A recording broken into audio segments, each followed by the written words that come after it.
빨리 좀 죽어라. 그래야 내가 자유롭지.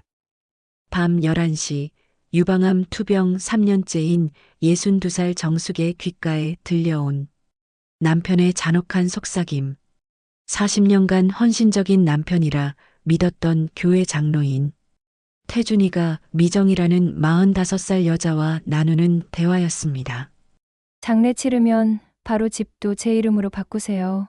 보험금 1억 원으로 새 인생 시작해요. 정숙은 온몸이 얼어붙으며 40년 결혼 생활이 모두 거짓이었음을 깨달았습니다.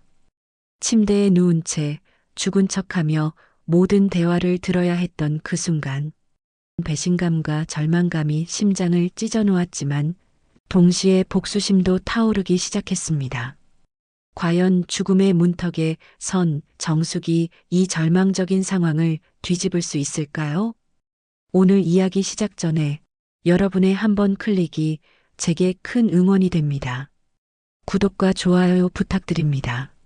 서울 외곽 낡은 단독주택에는 오래된 시간의 냄새가 배어 있었습니다. 1980년대에 지어진 이 집은 벽돌 외벽이 세월의 무게로 곳곳이 금이 가 있었고 대문이 녹슨 경첩은 바람이 불 때마다 삐걱거리는 소리를 내었어요. 마당 한쪽에는 정숙이 젊은 시절 손수 심었던 감나무가 서 있고 가을이면 주황빛 감이 주렁주렁 열렸던 그 나무도 이제는 앙상한 가지만 남아 있었습니다. 정숙은 안방 침대에 누워 레이스 커튼 사이로 스며드는 오후 햇살을 바라보고 있었습니다. 창가에는 정숙이 기르던 화분들이 줄지어 놓여 있었는데 병이 심해진 뒤로는 제대로 돌볼 수 없어서 대부분 시들어가고 있었어요. 유일하게 살아남은 선인장 하나만이 꿋꿋하게 자리를 지키고 있었습니다. 62살 정숙의 얼굴은 병마와의 긴 싸움으로 많이 야위었습니다. 한때는 동네에서 미인으로 소문났던 정숙이었지만 유방암 투병 3년째인 지금은 뼈만 남은 듯 말랐어요. 항암 치료로 인해 머리카락은 모두 빠져서 얇은 모자를 쓰고 있었고 한때 55kg이었던 몸무게는 35kg까지 줄어들었습니다. 하지만 정숙의 눈빛만큼은 여전히 따뜻했고 가족들 앞에서는 괜찮다는 듯이 웃어 보이려 노력했어요. 침실 벽에는 가족 사진들이 걸려 있었습니다.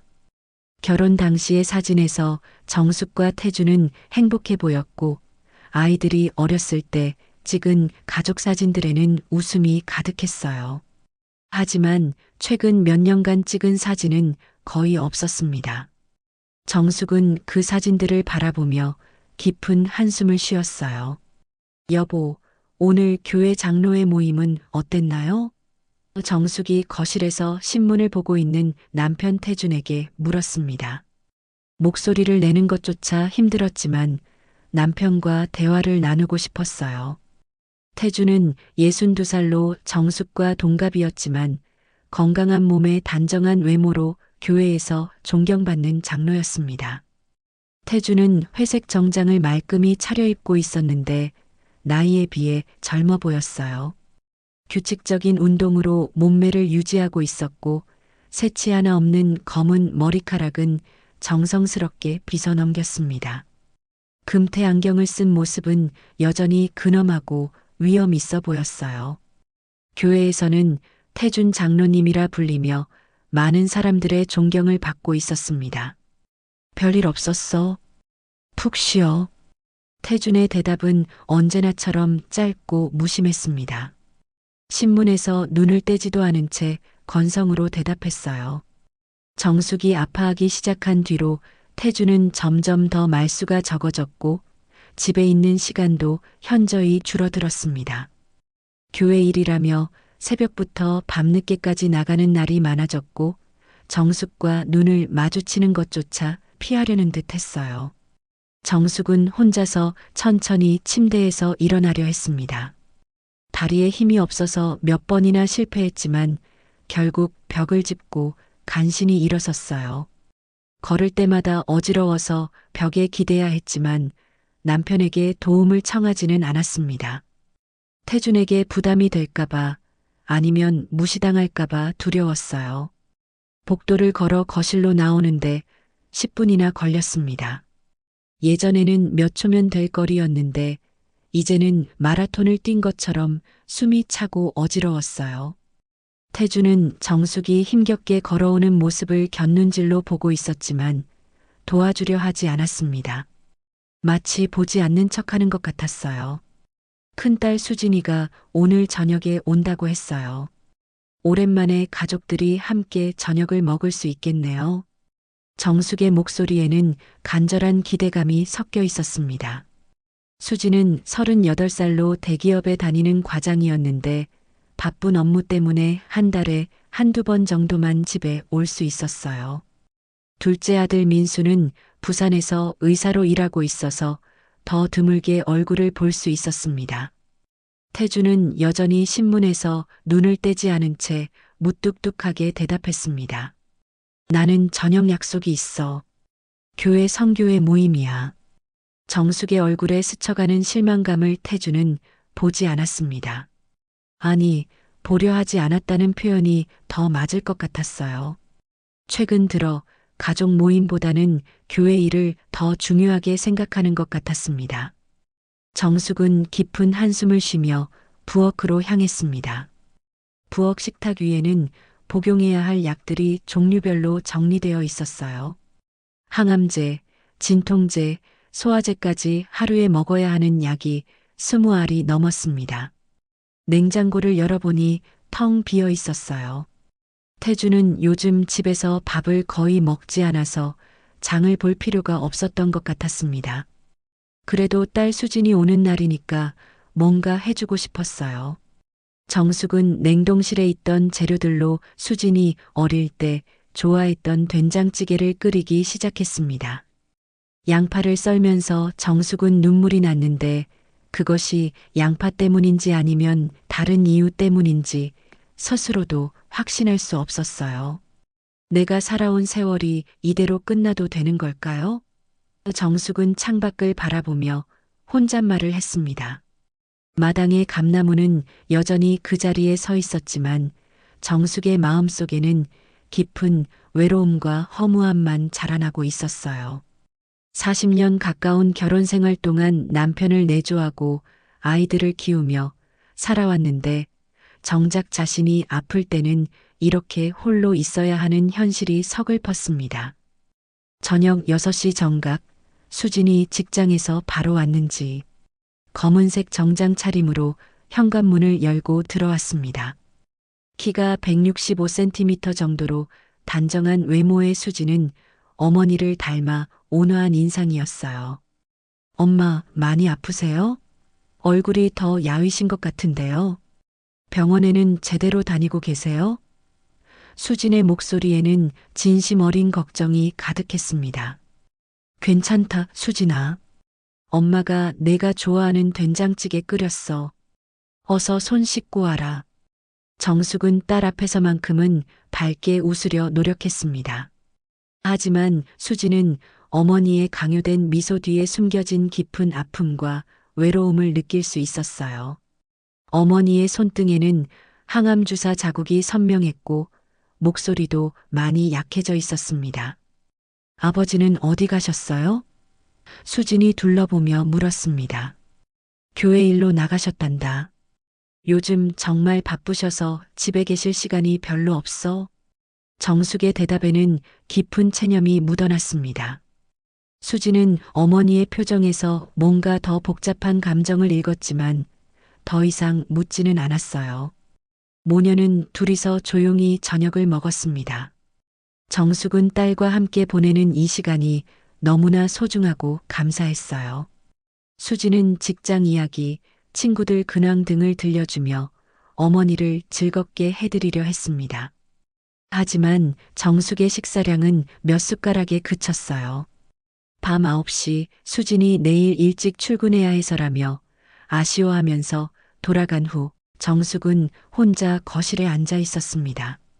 태주는 아직 들어오지 않았고 집은 정막에 휩싸여 있었어요. 벽시계의 째깍째깍 소리만이 정적을 깨뜨리고 있었습니다. 정숙은 소파에 앉아 자신의 인생을 되돌아보며 깊은 생각에 잠겼습니다. 24살의 태준과 결혼해서 지금까지 살아온 세월들이 주마등처럼 스쳐갔어요. 신혼 시절의 달콤한 추억들, 아이들이 어렸을 때의 행복한 순간들, 그리고 지금의 외로운 현실까지. 과연 자신의 인생이 의미 있었을까 하는 생각이 들었습니다. 밤 11시가 넘어서야 태준이 집에 돌아왔습니다. 현관문이 조심스럽게 열리는 소리에 정숙은 얕은 잠에서 깨어났어요. 평소보다 훨씬 늦은 시간이었습니다. 정숙은 침대에서 일어나려 했지만 온몸에 기운이 없어서 그대로 누워 있을 수밖에 없었어요. 오늘따라 몸 상태가 더욱 안 좋았고 진통제도 별로 효과가 없었습니다. 정숙은 시계를 보며 한숨을 쉬었어요. 교회 성교회 모임이 이렇게 늦게까지 있을 리는 없었습니다. 그렇다면 태주는 도대체 어디에 있었던 걸까요?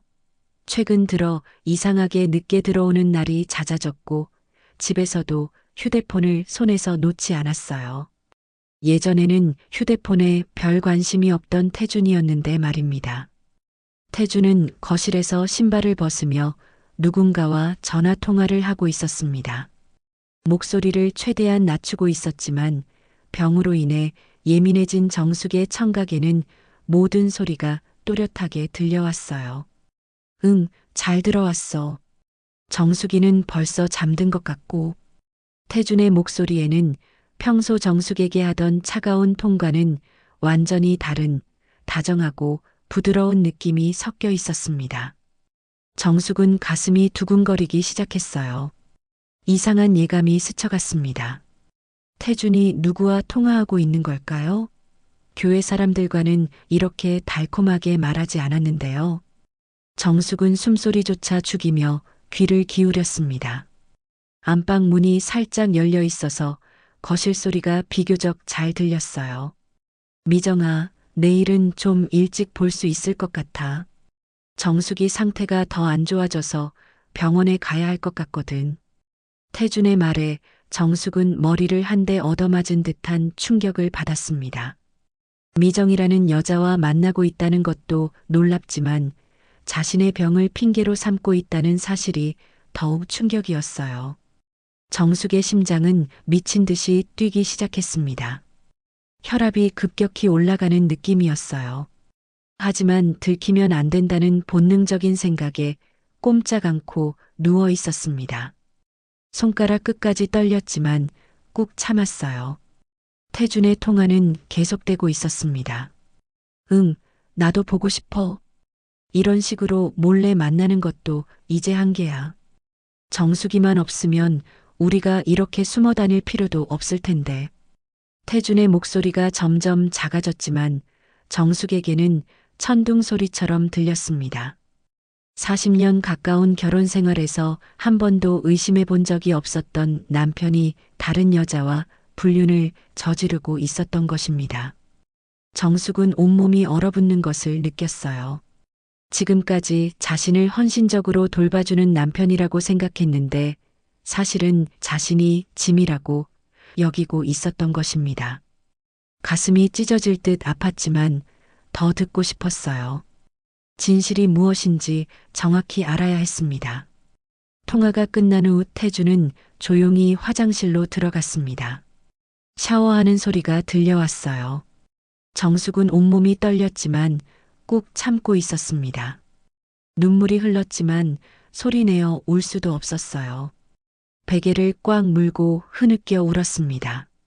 40년간 쌓아온 믿음이 한순간에 무너져 내리는 기분이었어요. 새벽 2시쯤 정숙은 극심한 통증 때문에 의식이 흐려졌습니다. 항암 치료의 부작용으로 가끔 이런 증상이 나타났어요.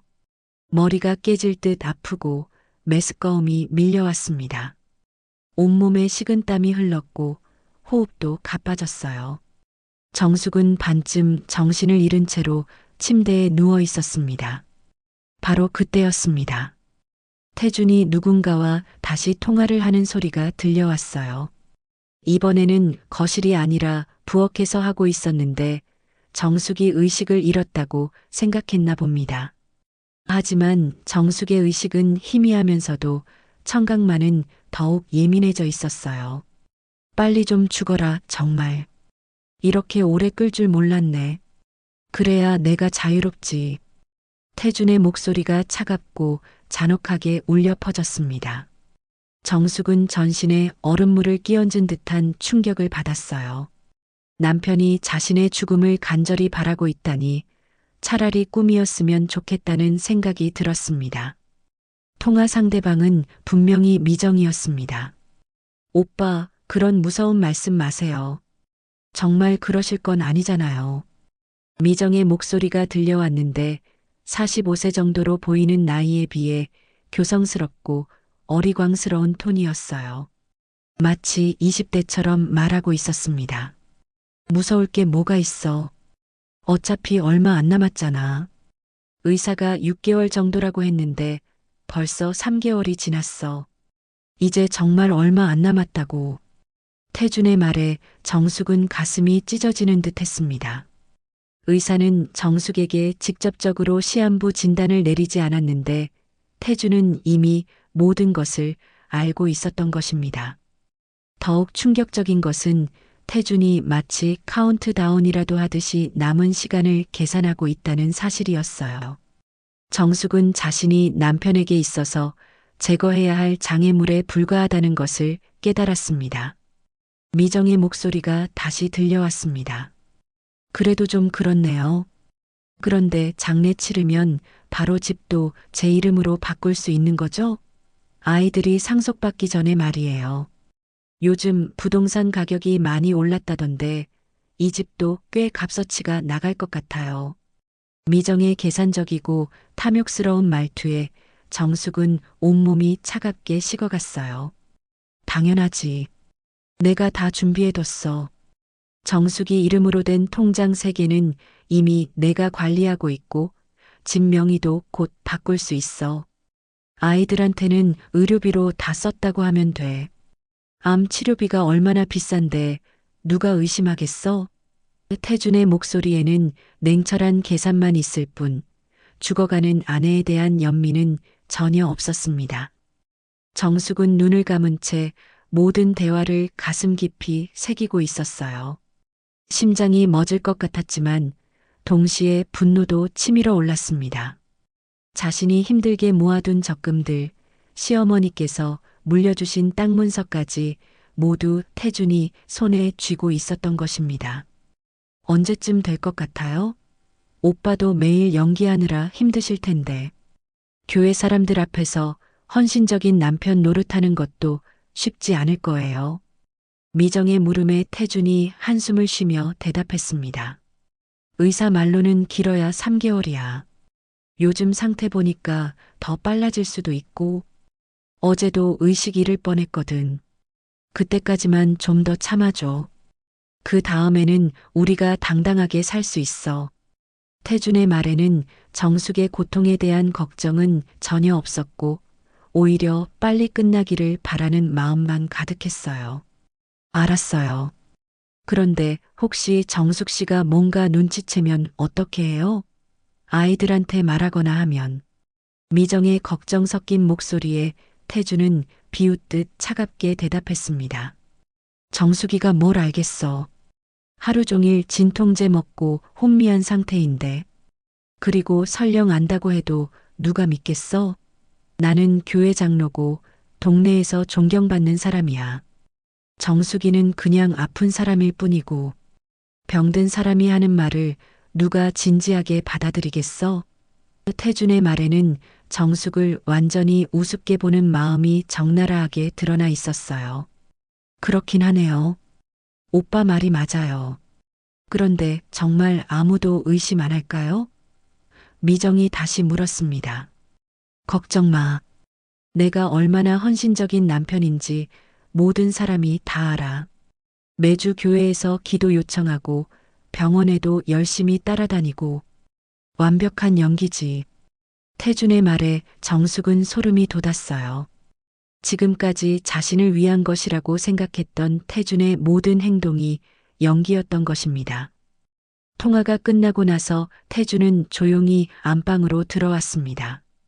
정숙은 죽은 척하며 눈을 감고 규칙적인 호흡을 연출했어요. 태주는 정숙의 얼굴을 잠깐 내려다보더니 차갑게 중얼거렸습니다. 언제까지 이래야 하나. 정말 지겨워 죽겠네. 정숙은 온몸이 떨렸지만 꾹 참았습니다. 태준이 침대 옆자리에 누웠을 때 정숙은 평생 함께 잤던 남편이 이렇게 낯선 사람일 수 있다는 사실에 경악했어요. 바로 옆에서 자신의 죽음을 기다리는 사람과 함께 누워 있다는 현실이 너무나 끔찍하고 무서웠습니다. 새벽이 되어서야 태준의 규칙적인 콧꼬리 소리가 들려왔습니다. 정숙은 그제서야 조용히 눈물을 흘릴 수 있었어요. 베개가 눈물로 흠뻑 젖을 때까지 울었습니다. 40년간 헌신해온 결혼 생활이 이렇게 처참하게 무너져 내린다는 것이 믿어지지 않았어요. 하지만 새벽 4시쯤 정숙의 마음에는 분노가 자리 잡기 시작했습니다. 자신을 이렇게 우롱하고 배신한 남편과 그 여자를 그냥 놔둘 수는 없다는 생각이 들었어요. 죽어가는 몸이지만 아직 완전히 포기할 수는 없었습니다. 하늘이 자신에게 이 진실을 들려준 것은 분명히 의미가 있을 거라고 생각했어요. 새벽 5시 정숙은 믿을 수 없는 변화를 느끼며 잠에서 깨어났습니다. 지난 며칠 동안 온몸을 괴롭히던 극심한 통증이 거짓말처럼 줄어들어 있었어요. 몸에 기운이 돌기 시작했고 벽을 짚지 않고도 서 있을 수 있었습니다. 3개월 만에 처음 느끼는 감각이었어요. 화장실 거울 앞에 선 정숙의 눈빛이 완전히 달라져 있었습니다. 더 이상 체념하고 포기한 사람의 눈이 아니었어요. 복수심으로 불타는 눈이었습니다. 하늘이 내게 기회를 주신 거야. 정숙은 거울 속 자신에게 속삭였어요. 오전 8시 30분, 태주는 평소처럼 교회에 나갈 준비를 했습니다. 몸이 좀 어때? 얼굴에 생기가 도는 것 같은데? 태준의 목소리에는 걱정보다는 당황스러움이 느껴졌어요. 정숙의 회복을 반기지 않는다는 것이 선명했습니다. 아직 많이 아파요. 정숙은 일부러 약한 목소리로 대답했어요. 태준이 나서며 중얼거렸습니다. 아, 서류 하나 가져가야 하는데. 나중에 들러야겠네. 태준의 차 소리가 멀어지자마자 정숙은 움직였습니다. 목표는 태준의 서재였어요. 평소에는 절대 들어가지 못하게 했던 곳이었습니다. 문을 열고 들어가니 책상 위에 서류들이 정리되어 있었어요. 첫 번째 서류를 보는 순간 정숙은 숨이 멎었습니다. 부동산 명의 이전 신청서였어요. 새로운 소유주란에는 태준, 김미정 공동명의라고 적혀 있었습니다. 정숙의 사망의 칸만 비워져 있을 뿐 모든 준비가 완료되어 있었어요. 이렇게까지 치밀하게. 두 번째 서류는 더욱 충격적이었습니다. 정숙 명의의 적금 통장 3개가 모두 해지되어 있었고 총 6천만 원이 태준의 계좌로 이체되어 있었어요. 서류에는 의료비 지출이라고 적혀 있었지만 실제 의료비는 500만 원에 불과했습니다. 세 번째 서류에는 생명보험 관련 문서가 있었어요. 정숙도 모르는 사이에 보험금이 1억 원까지 늘어나 있었고 마지막 페이지에는 미정의 통장 사본까지 첨부되어 있었습니다. 보험금의 절반을 미정에게 이체할 계획이었어요. 정숙은 휴대폰으로 모든 서류를 촬영하기 시작했습니다. 손이 떨렸지만 하나하나 선명하게 찍었어요. 바로 그때 현관문이 갑자기 열리는 소리가 들렸습니다. 태준이 돌아온 것이었어요. 아, 서류를 깜빡했네.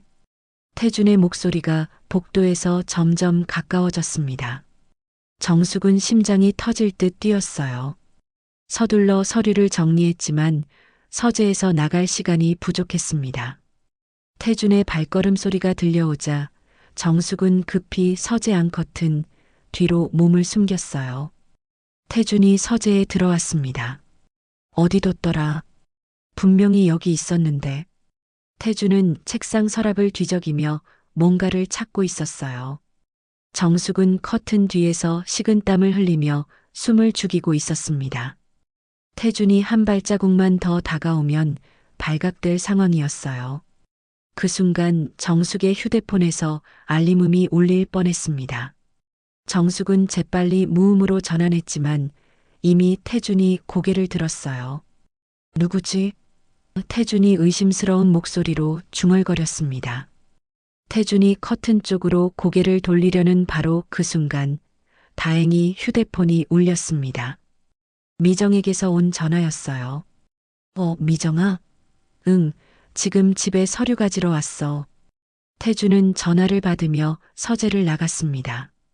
응, 정숙이는 자고 있어. 곧 가서 만나자.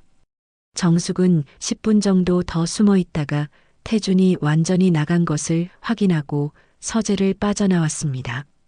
온몸이 땀으로 흠뻑 젖어 있었어요. 정말 아슬아슬한 순간이었습니다. 오후 2시 정숙은 병원으로 향했습니다. 담당 간호사 김현수를 만나기 위해서였어요. 김현수는 정숙을 3년간 돌봐주며 친자매처럼 가까워진 사이였습니다. 언니 목소리가 완전히 달라졌네요. 무슨 일이 있었어요? 김현수가 놀라며 물었습니다. 정숙은 모든 진실을 털어놓았어요. 태준과 미정의 대화, 서재에서 발견한 서류들, 오늘 아침에 아슬아슬했던 순간까지. 정말이에요? 장로님이 그런 끔찍한 일을? 김현수의 얼굴이 굳어갔습니다. 언니, 이건 그냥 넘어갈 수 없어요. 반드시 증거를 모아야 해요. 연수야, 나 혼자서는 할 수 없는 일이야. 도와줄 수 있어? 정숙의 간절한 부탁에 김현수는 고개를 끄덕였습니다. 당연히 도와드려야죠. 김현수는 작은 녹음기를 건네주었습니다. 이걸로 대화를 녹음하세요. 그리고 제가 의료 기록도 확인해 볼게요. 혹시 장로님이 의사에게 거짓말을 했을 수도 있거든요. 저녁 7시 태준이 돌아왔습니다.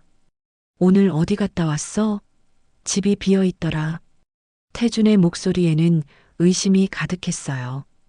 병원 검사 받고 왔어요. 몸이 조금 나아진 것 같아서. 정숙의 대답에 태준의 표정이 어두워졌습니다. 너무 무리하지 마. 몸이 약한데. 걱정보다는 짜증이 묻어있는 말이었어요. 밤 11시 결정적인 순간이 왔습니다. 태준은 정숙이 잠들었다고 생각하고 미정과 통화를 시작했어요. 정숙은 녹음기를 베개 밑에 숨기고 모든 대화를 녹음했습니다. 미정아, 오늘 정숙이가 병원에 갔다 왔더라. 상태가 좀 나아지는 것 같아서 걱정이야. 태준의 목소리에는 짜증이 묻어났습니다. 설마 정말 회복되는 건 아니겠죠? 의사가 6개월이라고 했는데 벌써 4개월이 지났잖아요. 미정의 목소리가 선명하게 들려왔어요. 일시적인 현상일 거야. 마지막 불꽃 같은 거지. 곧 다시 악화될 거야. 태준의 차가운 말에 정숙은 온몸이 떨렸습니다. 그런데 오빠, 오늘 집에 갔을 때 서재 문이 완전히 닫혀 있지 않았던 것 같던데. 미정의 말에 정숙은 심장이 덜컹했어요. 별일 없었을 거야. 정숙이가 거기까지 갈 힘도 없고 설령 갔다 해도 뭘 알겠어? 약에 취해서 헛소리하는 걸로 생각할 거야. 태준이 비웃으며 대답했습니다. 그래도 조심해야 하지 않을까요? 미정의 걱정 섞인 목소리에 태준이 단호하게 말했습니다. 걱정 마. 나는 교회 장로고 존경받는 사람이야. 정숙이는 죽어가는 환자잖아. 누가 믿겠어? 모든 준비는 다 끝났어. 이제 시간 문제야. 그러고 보니 오빠 보험금 처리는 어떻게 될까요? 1억 원이면 우리가 새로 시작하기에 충분하잖아요. 미정의 탐욕스러운 목소리가 들려왔어요. 당연히 절반은 내 몫이야. 약속대로 5천만 원은 내 통장으로 바로 넣어줄 거고, 나머지는 내가 관리하면서 우리 앞으로의 계획을 세우는 거지. 태준의 대답에 정숙은 분노로 온몸이 떨렸습니다. 정말 완벽한 계획이네요. 아무도 의심하지 않을 거고, 우리는 당당하게 새로운 인생을 시작할 수 있어요. 미정의 기쁨에 찬 목소리가 정숙의 가슴을 도려냈어요. 정숙은 녹음기를 꽉 움켜쥐었습니다. 분노와 배신감이 온몸을 휩쓸었지만 동시에 희망도 생겼어요. 결정적인 증거를 손에 넣었으니까요. 복수의 첫 번째 단계가 완성되었습니다. 태준과 미정은 자신들이 이미 함정에 빠졌다는 것을 전혀 모르고 있었어요. 다음 날 오후 정숙은 병원에서 김현수와 만나 녹음 파일을 들려주었습니다. 김현수는 들으면서 얼굴이 점점 굳어졌어요. 언니, 이건 정말 결정적인 증거예요. 그런데 더 확실한 증거가 필요할 것 같아요. 무슨 뜻이야? 정숙이 물었습니다. 김현수는 의료 기록을 펼쳐 보이며 말했어요. 장로님이 의사 선생님께 거짓말을 한 것 같아요. 언니의 실제 상태는 의사 선생님이 말한 것보다 훨씬 나았는데 장로님이 더 심각하게 얘기했더라고요. 정숙은 깜짝 놀랐습니다. 그게 무슨 소리야?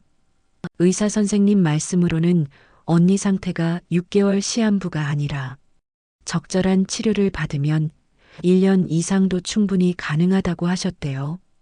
그런데 장로님은 더 심각하게 말하면서 적극적인 치료를 거부했다고 해요.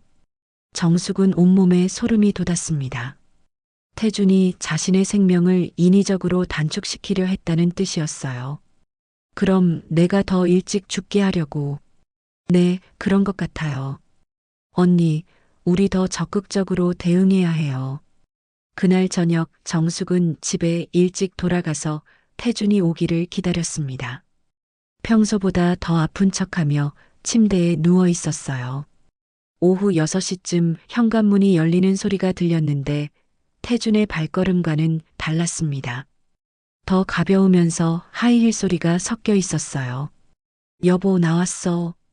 태준의 목소리가 현관에서 들려왔습니다. 그런데 이상했어요. 누군가와 함께 온 것 같았습니다. 정숙은 침대에서 일어나 조심스럽게 문틈으로 내다봤어요. 거실에서 충격적인 광경이 벌어지고 있었습니다. 45세 정도로 보이는 여자가 주방에서 당당하게 냉장고를 열어보고 있었어요. 파마를 한 머리에 진한 화장을 한 모습이 동네 사람들이 묘사한 그 여자였습니다. 바로 미정이었어요. 이 집 구조가 정말 마음에 들어요. 주방도 넓고 거실도 햇볕이 잘 들고 미정이 마치 자신의 집인 양 이곳저곳을 둘러보며 말했습니다. 태주는 소파에 앉아 은행 서류들을 정리하고 있었어요. 조금만 더 기다려. 곧 우리 집이 될 거야. 태준의 말에 정숙은 가슴이 터질 듯 분노했습니다. 아직 자신이 살아있는데 벌써 집주인 행세를 하고 있다니요. 미정은 주방에서 컵을 꺼내 물을 마시며 말했습니다. 그런데 정숙 씨는 어때요? 오늘 상태가 어떤지 궁금해요. 많이 안 좋아졌어. 아침에 의식을 잃을 뻔했다니까. 태준의 거짓말에 정숙은 이를 갈았어요. 바로 그때 미정이 안방 쪽으로 걸어오기 시작했습니다. 한번 봐도 될까요? 그분이 어떤 상태인지. 정숙은 재빨리 침대로 돌아가 눈을 감고 누웠어요. 심장이 미친 듯이 뛰었지만 죽은 척해야 했습니다. 안방 문이 살며시 열렸습니다. 미정이 들어와서 정숙을 내려다보고 있었어요. 정말 많이 야위셨네요. 거의 뼈만 남은 것 같아요. 미정의 목소리에는 동정심은 전혀 없었고 오히려 만족스러운 듯한 톤이 섞여 있었어요. 곧 돌아가실 것 같아요. 호흡도 얕고. 미정이 태준에게 속삭였습니다. 정숙은 분노를 참으며 규칙적인 호흡을 연출했어요. 미정은 잠깐 더 지켜보더니 방을 나갔습니다. 거실에서 두 사람의 대화가 계속되었습니다. 이제 정말 얼마 안 남은 것 같네요. 준비는 다 됐죠? 미정의 물음에 태준이 대답했어요. 응, 장례식장도 예약해뒀고 명의 이전 서류도 준비 완료야. 일주일 안에 모든 게 끝날 거야. 그럼 저는 언제부터 여기 살 수 있어요? 장례 치르는 즉시 이사와. 아이들한테는 정수기가 유언으로 집을 팔아서 의료비에 쓰라고 했다고 할 거야. 태준의 치밀한 계획에 정숙은 온몸이 떨렸습니다. 미정은 부엌에서 마음대로 찬장을 열어보며 말했습니다. 여긴 제가 이제 살 집이니까 미리 정리해둬도 되겠죠? 낡은 그릇들은 다 버리고 새로 살 거예요. 자신의 집에서 이런 말을 듣다니 정숙은 분노로 온몸이 떨렸어요. 오후 8시쯤 갑자기 현관 초인종이 울렸습니다. 수진이 온 것이었어요. 아버지, 안 계세요? 수진의 목소리에 태준과 미정은 당황했습니다. 어떻게 하지? 수진이 왔네. 태준이 미정에게 속삭였어요. 빨리 나가. 뒷문으로. 태준의 말에 미정은 서둘러 부엌 뒷문으로 빠져나갔습니다. 태준은 급히 은행 서류들을 치우고 현관문을 열었어요. 수진아. 왜 이렇게 늦게? 어머니 상태가 어떠세요? 오늘 회사에서 계속 신경이 쓰여서요. 수진이 걱정스럽게 물었습니다. 많이 안 좋아졌어. 의식도 가끔 잃고 의사가 며칠 안 남았다고 하더라.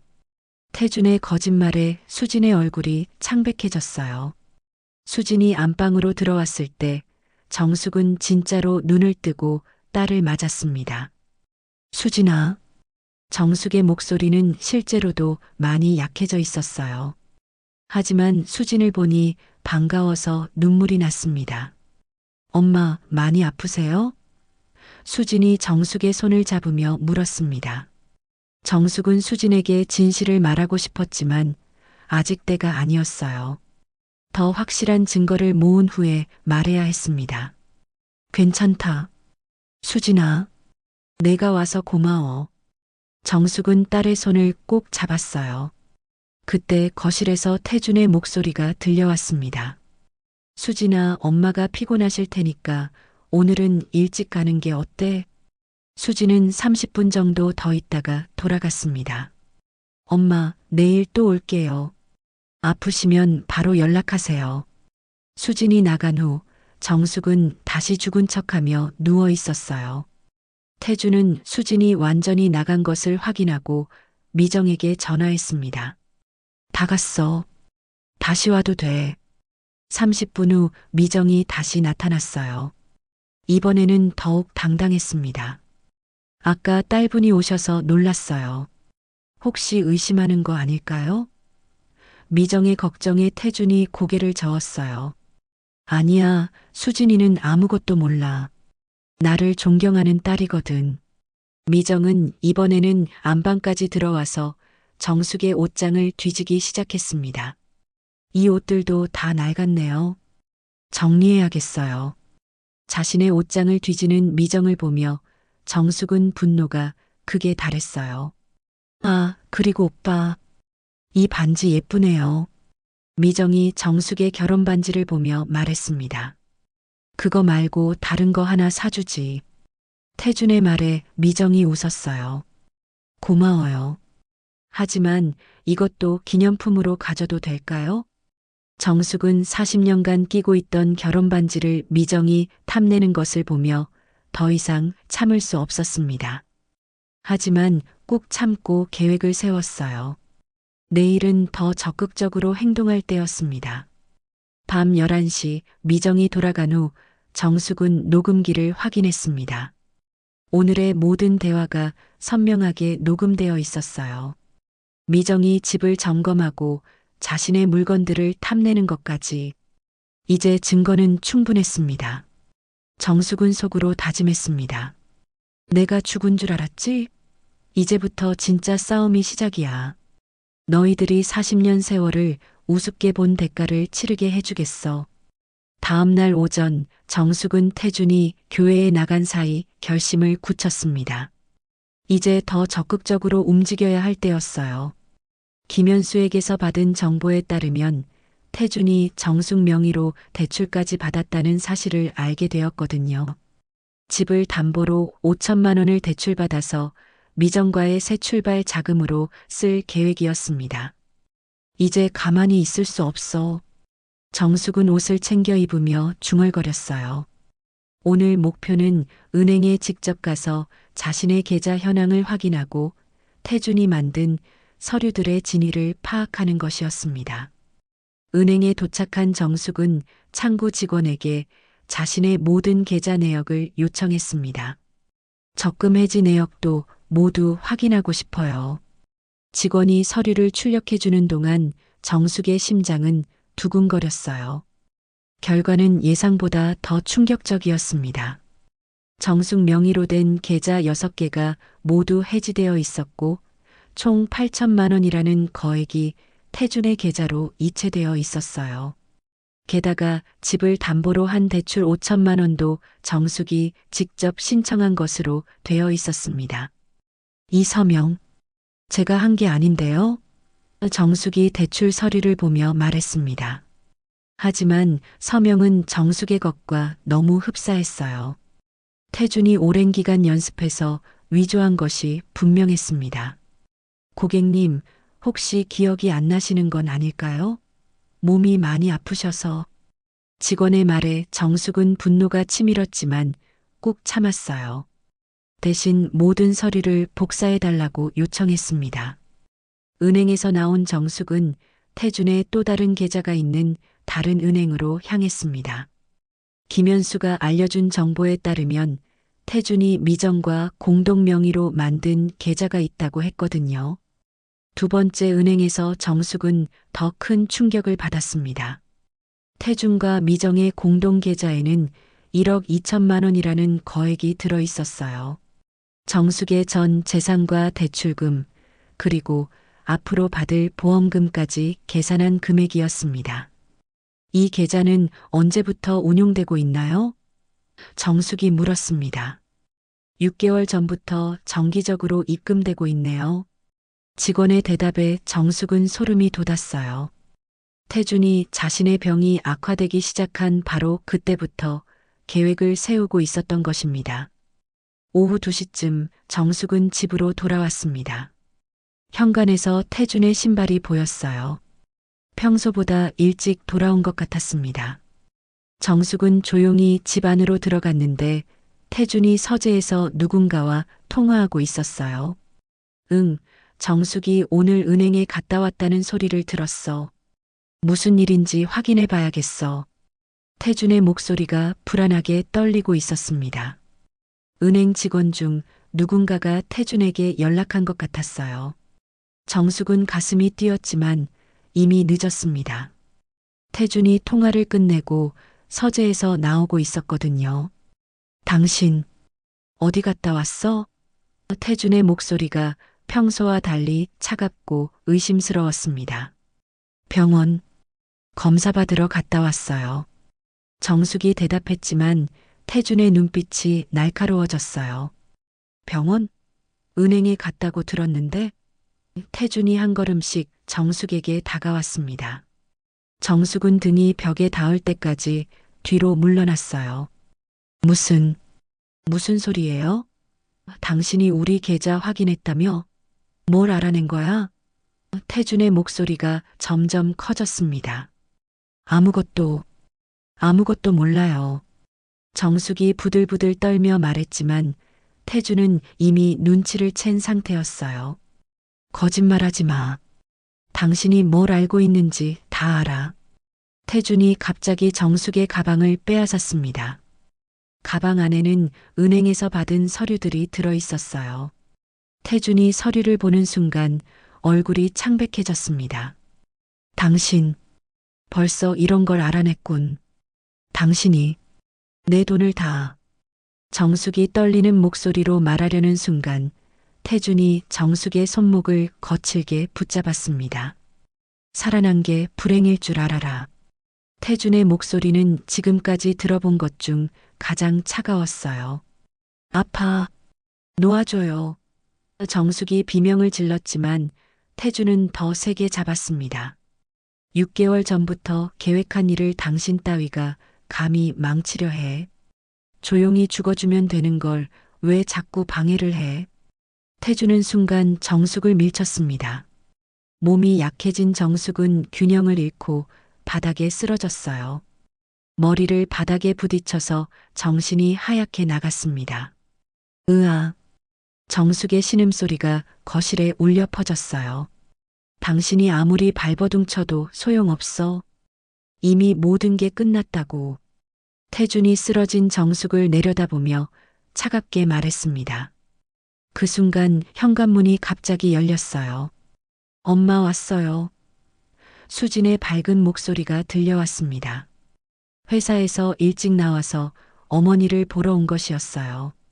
수진이 거실로 들어오면서 바닥에 쓰러진 정숙을 발견했습니다. 아버지, 지금 뭐 하시는 거예요? 수진이 소리를 지르며 정숙에게 달려갔어요. 정숙은 머리에서 피가 흘러내리고 있었고 의식이 몽롱한 상태였습니다. 태주는 순간 당황했지만 이내 연기를 시작했습니다. 눈물을 흘리며 수진에게 다가갔어요. 수진아, 내 엄마가 이상해졌어. 태준의 목소리가 떨리고 있었어요. 무슨 소리예요? 엄마한테 왜 이런 짓을?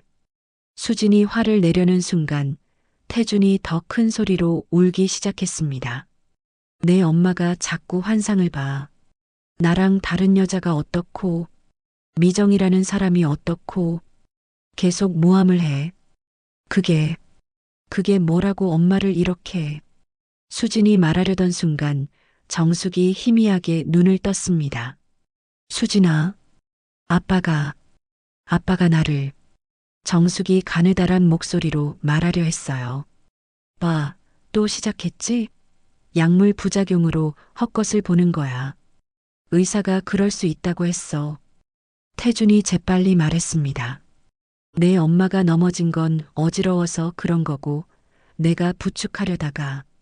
수지는 혼란스러웠습니다. 아버지의 말이 맞는 걸까?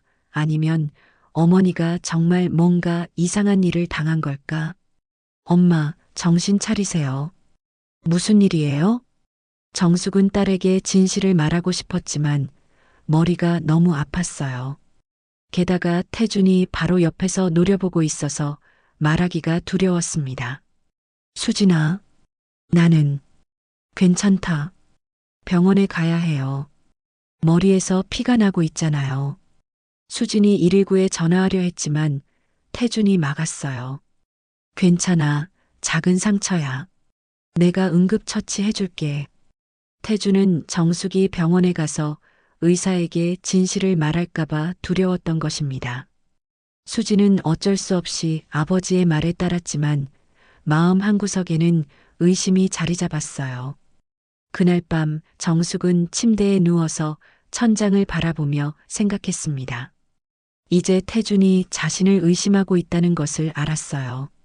더 조심해야 했지만 동시에 더 빨리 행동해야 했습니다. 태준이 위험한 행동을 할 수도 있었거든요. 정숙은 베개 밑에 숨겨둔 녹음기를 만지며 다짐했습니다. 이제 정말 마지막 기회야. 실패하면 정말 죽을 수도 있어. 다음 날 새벽 정숙은 심한 두통으로 잠에서 깼습니다. 어제 머리를 부딪힌 곳이 아직도 아팠어요. 하지만 더 큰 문제는 태준이 이제 자신을 완전히 의심하고 있다는 것이었습니다. 더 이상 안전하지 않았어요. 화장실에 가려고 일어나는데 어지러움이 심했습니다. 거울을 보니 이마에 큰 멍이 들어 있었어요. 태준이 얼마나 세게 밀쳤는지 알 수 있었습니다. 이제 정말 위험해졌어. 정숙은 속으로 중얼거렸어요. 오전 8시 태준은 평소와 달리 집에서 나가지 않았습니다. 거실에서 정숙을 지켜보고 있었어요. 몸이 어때? 어제 많이 놀랐지? 태준의 말에는 가짜 걱정이 가득했습니다. 괜찮아요. 정숙이 대답했지만 태준의 시선이 따갑게 느껴졌어요. 그런데 당신 요즘 자꾸 이상한 소리를 하네. 어제도 수진이 앞에서. 태준의 목소리가 차가워졌습니다. 무슨 이상한 소리요? 정숙이 떨리는 목소리로 물었어요. 미정이가 어떻고 하는 소리 말이야. 그런 사람은 존재하지도 않는데. 태준이 거짓말을 하고 있었습니다. 그때 정숙의 휴대폰이 울렸습니다. 김현수에게서 온 전화였어요. 여보세요? 정숙이 받자 태준이 바로 옆에 다가왔습니다. 언니, 큰일이에요. 병원에서 이상한 사람이 언니 의료 기록을 요청했대요. 누가요? 정숙이 물었지만 태준이 휴대폰을 빼앗으려 했어요. 누구야? 뭐라고 하는 거야? 태준의 목소리가 신경질적이었습니다. 정숙은 재빨리 전화를 끊었어요. 병원에서 연락 온 거예요. 검사 결과 나왔다고. 정숙이 거짓말했지만 태준은 믿지 않는 눈치였어요. 정말? 그럼 같이 가자. 내가 같이 가서 들어볼게. 정숙은 가슴이 뛰었습니다. 태준이 병원에 따라가면 김현수와 만날 수 없었어요. 혼자 갈 수 있어요. 몸도 좀 나아졌고. 안 돼. 내가 꼭 같이 가야겠어. 태준의 어조가 강압적이었습니다. 오후 1시 태준은 정숙과 함께 병원에 갔습니다. 김현수는 태준을 보자 당황스러워했어요. 장로님도 오셨네요. 네, 아내 상태가 걱정되어서요. 태준이 걱정스러운 남편 연기를 하고 있었습니다. 진료실에서 의사는 정숙의 상태에 대해 설명했습니다. 상태가 많이 좋아지셨네요. 계속 이런 식이면 예상보다 훨씬 오래 사실 수 있을 것 같은데요. 의사의 말에 태준의 얼굴이 어두워졌어요. 그게 정말인가요? 태준이 당황하며 물었습니다. 네, 이런 회복세라면 1년 이상은 충분히. 의사의 말이 끝나기도 전에 태준이 끼어들었어요. 그런데 집에서는 자꾸 이상한 소리를 해요. 환각을 보는 것 같고. 환각이요? 어떤 종류의 환각인가요? 의사가 관심 있게 물었습니다. 태준이 기다렸다는 듯이 대답했어요. 존재하지 않는 사람을 본다고 하고 저를 모함하는 말들을 계속해요. 정숙은 태준이 자신을 정신병자로 만들려 한다는 것을 깨달았습니다.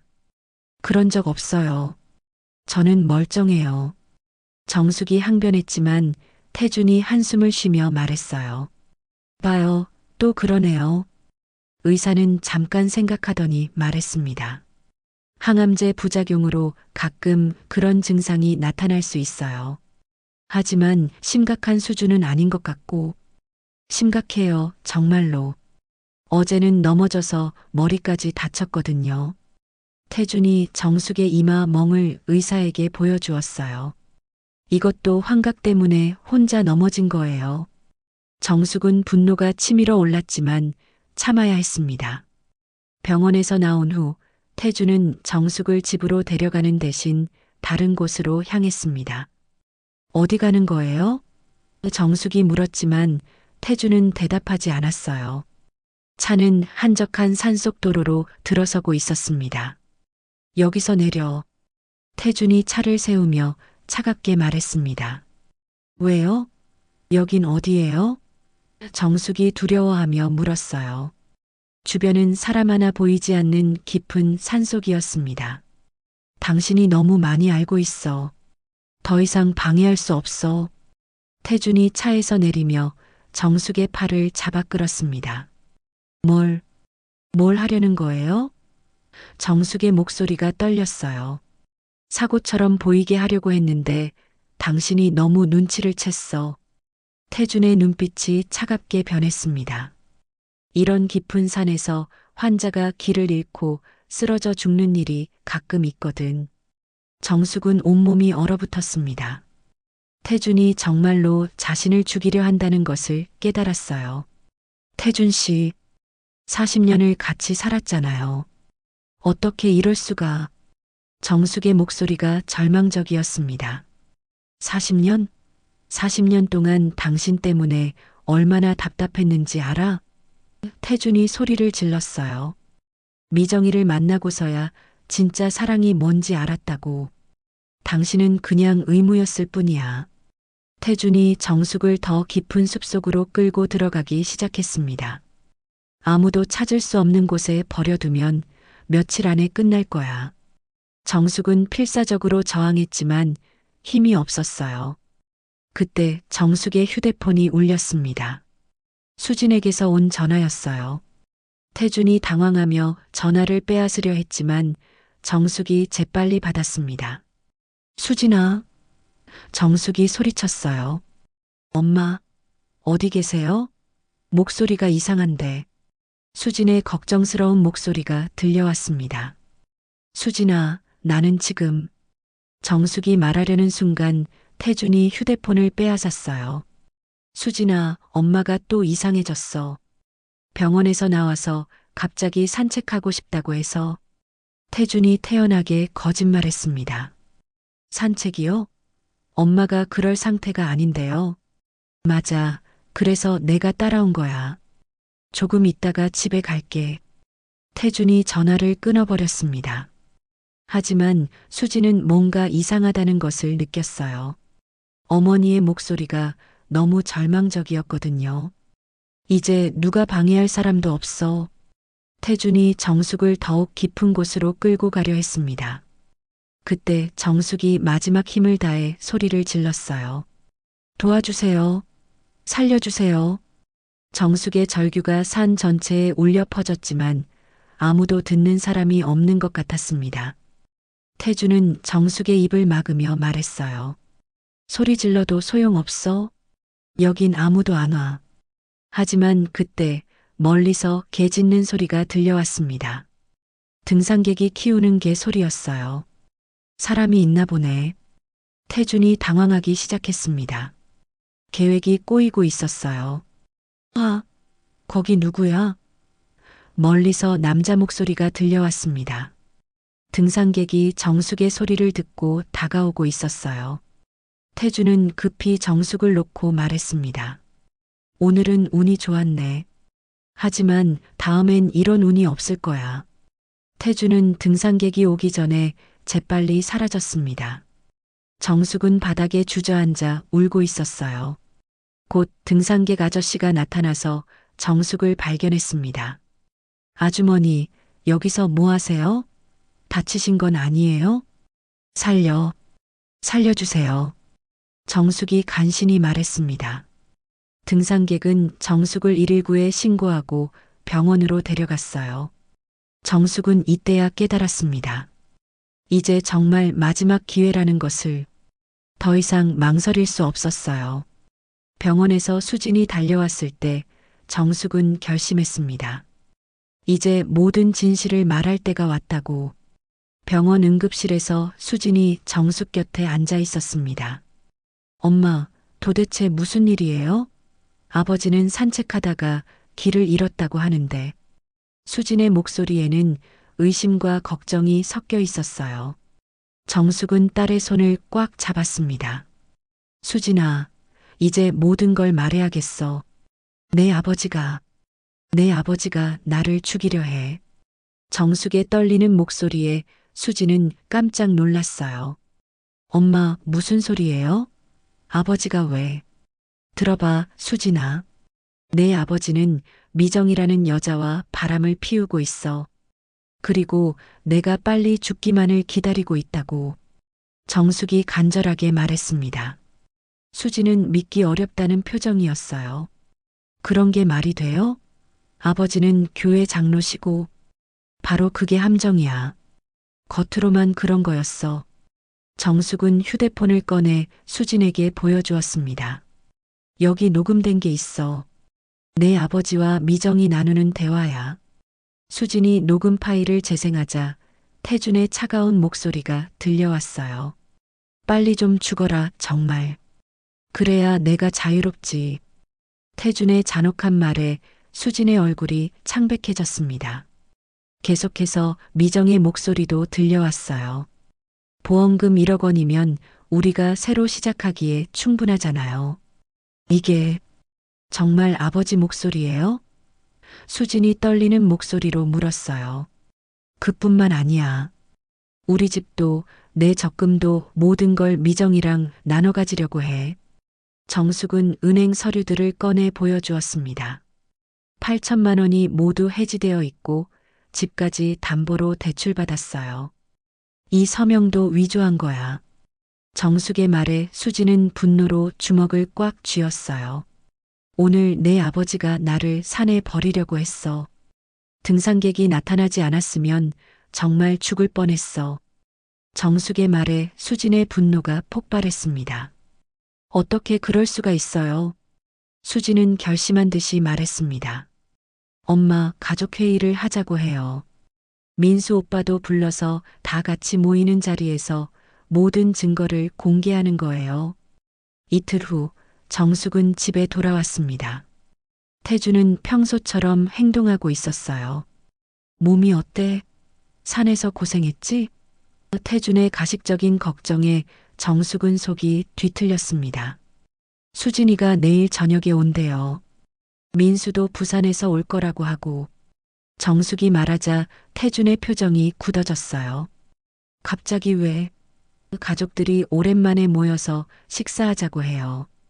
다음 날 오후 6시 드디어 모든 가족이 모였습니다. 수진과 민수, 그리고 태준과 정숙까지. 오랜만에 모인 가족 식사였지만 분위기는 무거웠어요.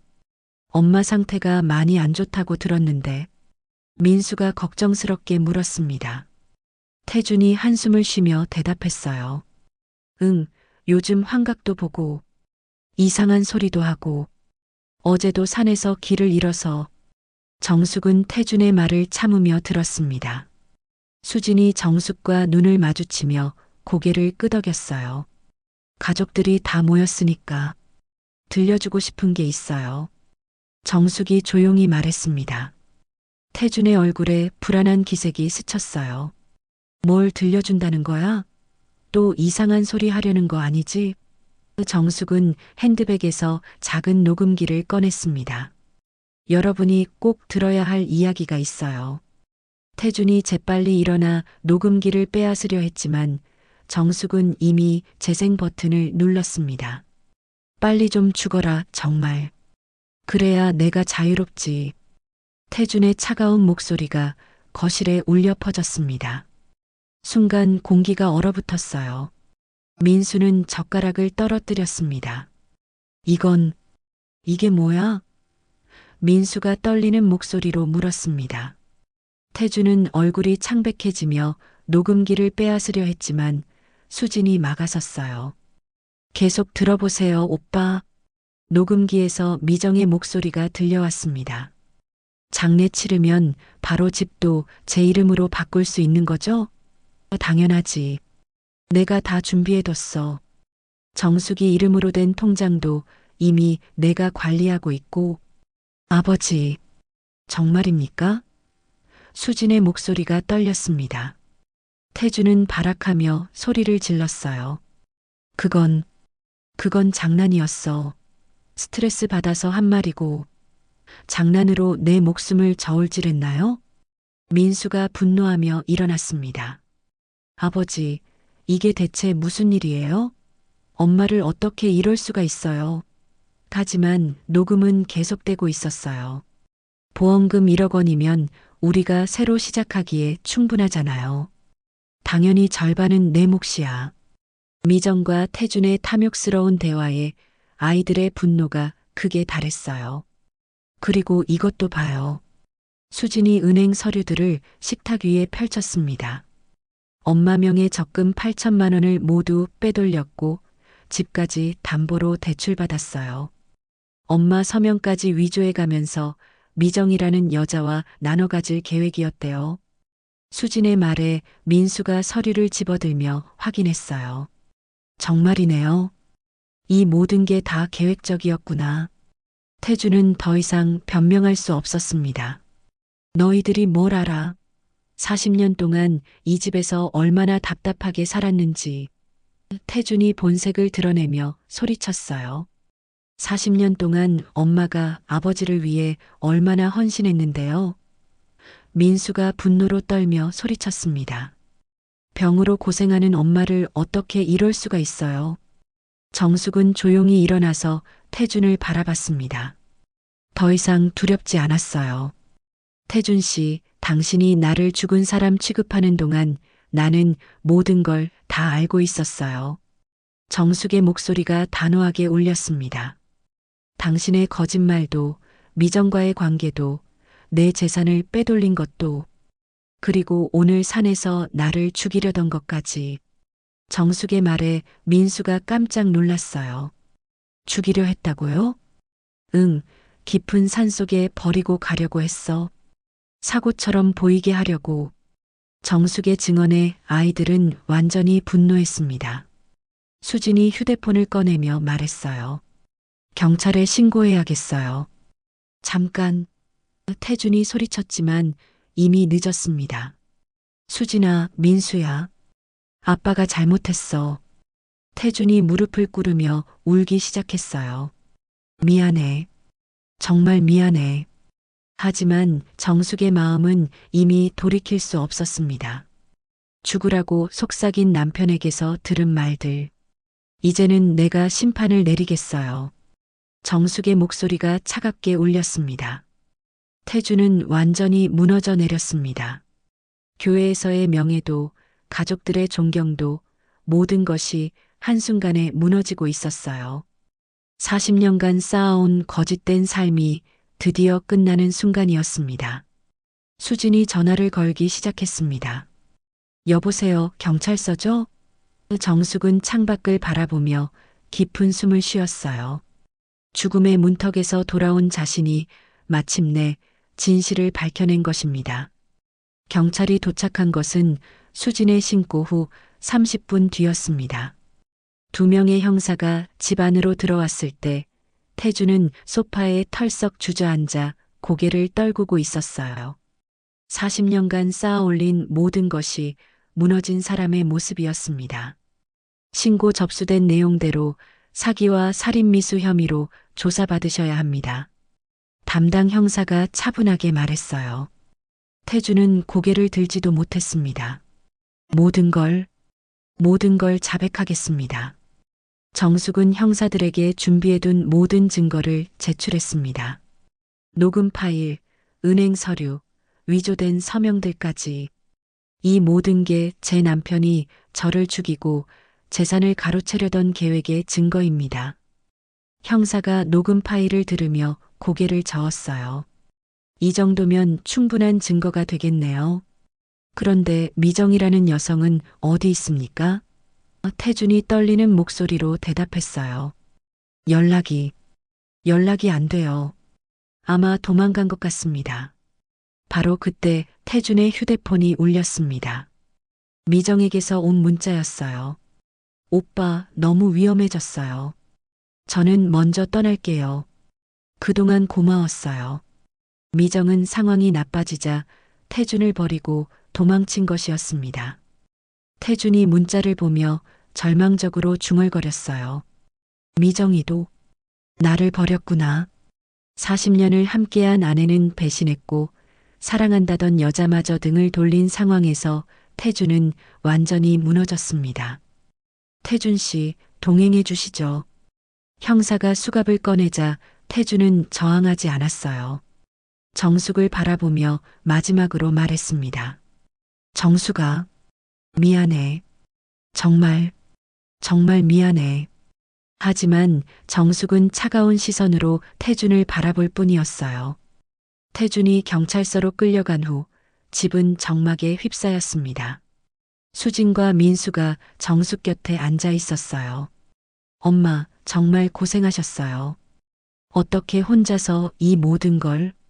민수의 목소리에 눈물이 섞여 있었습니다. 혼자가 아니었어.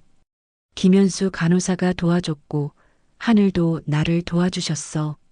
정숙이 조용히 대답했어요. 그리고 가장 중요한 건 내가 포기하지 않았다는 거야. 며칠 후 태준의 재판이 시작되었습니다. 법정에는 정숙과 아이들, 그리고 교회 사람들까지 모여 있었어요. 교회 교인들은 존경하던 장로의 실체를 알고 충격에 빠져 있었습니다. 피고인 태준은 부인의 병을 이용해 재산을 가로채고 심지어 살해하려 시도했습니다. 검사의 기소 내용이 낭독될 때마다 법정은 술렁였어요. 태준은 변호사도 제대로 선임하지 못한 채 모든 죄를 인정했습니다. 저는 변명의 여지가 없습니다. 40년을 함께한 아내를 배신했고 죽음의 고통을 겪는 사람에게 더 큰 상처를 입혔습니다. 태준의 최후 진술에도 정숙은 표정 하나 바뀌지 않았어요. 판사가 판결을 선고했습니다. 피고인 태준에게 사기죄로 징역 5년, 살인 미수죄로 징역 3년 합쳐서 징역 8년을 선고합니다. 태준은 고개를 떨구며 형을 받아들였어요. 재판이 끝난 후 정숙은 법정 밖에서 기다리고 있던 김현수를 만났습니다. 언니, 정말 수고하셨어요. 그런데 몸은 어때요? 김현수가 걱정스럽게 물었어요. 신기하게도 많이 좋아졌어. 의사 선생님도 놀라더라고. 정숙이 미소를 지으며 대답했습니다. 실제로 정숙의 얼굴에는 생기가 돌고 있었고 걸음걸이도 한결 가벼워 보였어요. 복수를 성공하니까 병도 나은 것 같네요. 김현수의 말에 정숙이 고개를 저었어요. 복수가 아니라 진실을 밝힌 거야. 그것만으로도 충분해. 한 달 후 정숙은 집으로 돌아왔습니다. 태준이 없는 집은 처음에는 낯설었지만 곧 평온함을 되찾았어요. 수진이 회사를 그만두고 당분간 어머니를 돌보기로 했습니다. 엄마, 이제 어떻게 살 계획이세요? 수진이 차를 우려주며 물었어요. 정숙은 창밖의 감나무를 바라보며 대답했습니다. 예전에 하고 싶었던 것들을 해볼까 해. 그림도 그리고 책도 쓰고. 책이요? 응, 내 이야기를 책으로 써보려고. 나처럼 힘든 상황에 있는 사람들에게 희망을 주고 싶어. 정숙의 눈빛이 반짝였어요. 정숙은 태준이 빼돌린 돈을 모두 되찾았습니다. 집도 다시 자신의 명의로 돌려받았고 보험금도 정당하게 수령했어요. 무엇보다 자신의 존재 가치를 되찾았다는 것이 가장 큰 수확이었습니다. 어느 날 저녁 정숙은 마당의 감나무 아래 앉아 일기를 쓰고 있었습니다. 오늘로 태준이 떠난 지 100일이 되었다. 처음에는 배신감과 분노로 가득했지만 이제는 평온하다. 수진이 차를 가져와 어머니 옆에 앉았어요. 엄마, 후회하지 않으세요? 뭘? 아버지를 감옥에 보낸 건 말이에요. 정숙은 잠시 생각하더니 대답했습니다. 후회하지 않아. 만약 내가 그냥 조용히 죽었다면 너희들도 모르는 사이에 모든 재산을 잃었을 거야. 그리고 태준이는 미정이와 행복하게 살았겠지. 그것보다 더 중요한 건 내가 나 자신을 지켜냈다는 거야. 정숙이 딸의 손을 잡았어요.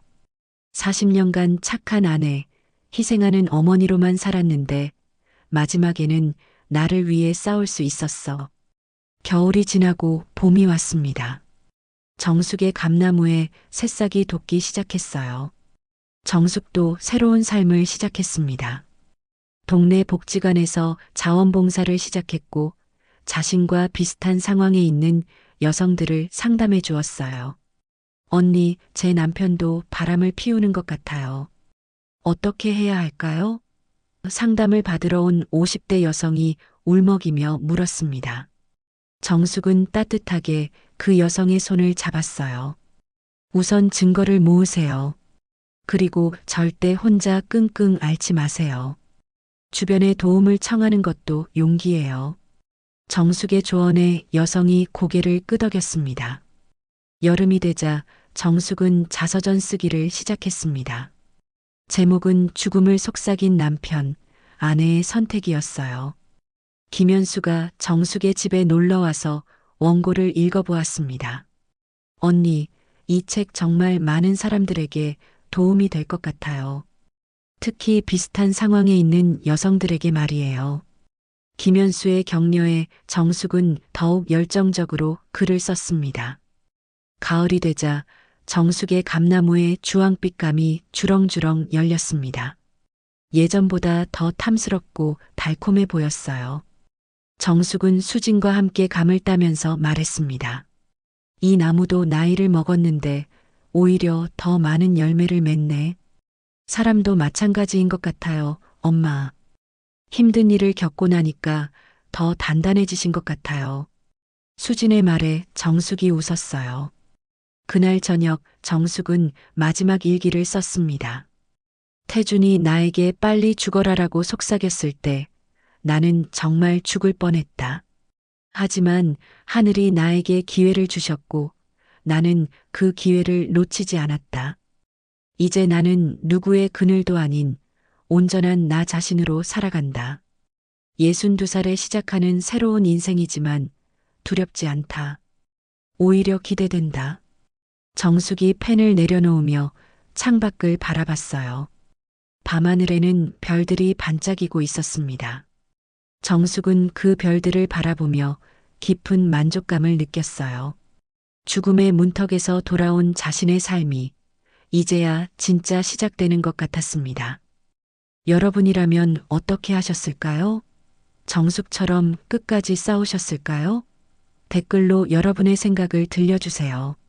그리고 혹시 비슷한 상황에 계신 분이 있다면 기억하세요. 당신은 혼자가 아니라는 것을요. 오늘도 끝까지 함께 해주셔서 감사합니다.